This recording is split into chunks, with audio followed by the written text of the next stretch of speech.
purpose of my speech is to inform the audience on the rules of baseball. Baseball may seem like a simple sport, but it's the fine details that separate the good from the great baseball players. To truly be a great baseball player means knowing what you and your teammates are going to do with the ball before the ball is even thrown.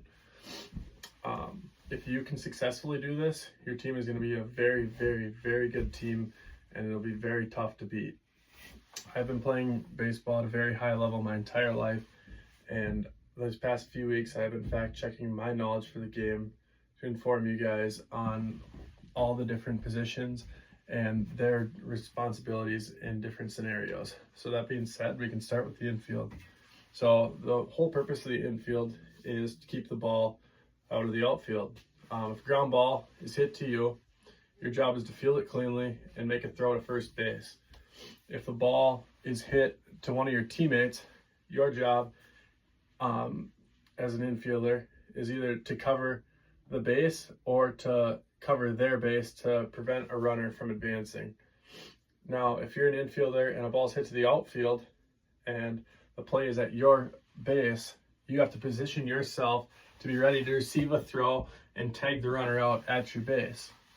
If a ball is hit to the outfield and it is not at your base, you have to either be the first baseman, trail the runner as he's running around the bases in hopes for a back pick, or you act as a cutoff man and go to the midpoint between the defensive man on one of the bases and the outfielder to cut off that throw to make the play at the base. Now that you know some of the scenarios for the infield, we can go to the outfield. So the outfield has arguably an even more important role to keep the ball in front of them because they have nobody behind them. If the ball gets past the outfielder, he's in trouble. The ball's going all the way to the fence and tons of runs are going to score. So if the ball's hit to him, he's got to knock that down and get the ball in as soon as possible and get it to either his cutoff man or wherever the play is going to be made. If a ball is hit to one of the outfielders that's not him, his job is to back up that person. If say they get a bad hop or whatever it may be, that ball cannot get by those guys. If a ball's hit to the infielders, if it's an infielder in front of you and there's a ground ball hit to him, once again you're jogging behind him to back him up in hopes that ball doesn't get by him. If a ball is hit to a different infielder, we'll say if the ball's hit to a third baseman and you're a right fielder, your job is to back up first base because that throw is going to come from third base to first base. And now none of that stuff would even matter if it weren't for the pitcher. The pitcher's got the most important job. Nothing happens until the pitcher throws that ball. When there's nobody on and it's a close game, the pitcher's one job is to throw strikes, but not give him anything too good to hit. If he throws a ball down the middle and the guy crushes it over the fence, you're going to lose that game. But now if he's throwing, there's nobody on, and it's not a close game, you can get away with throwing balls down the middle. You just attack that strike zone.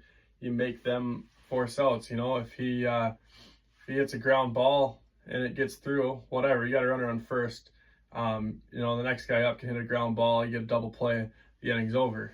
Now, it's not necessarily the same thing with close games. If you have a runner on in a close game, this is the worst spot to be in. You gotta attack the strike zone because you can't walk any more guys or you're gonna lose the game from free batters.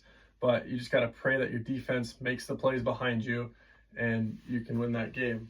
If there's runners on and it's not a close game, once again, you just throw strikes at them because if you walk too many guys, walks kill baseball teams.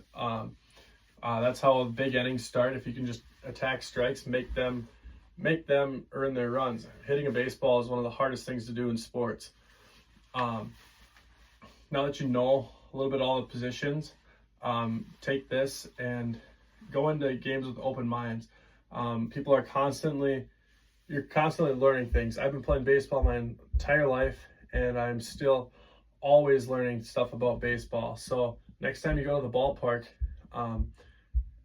ask guys what are they doing with the ball? What's their thought process?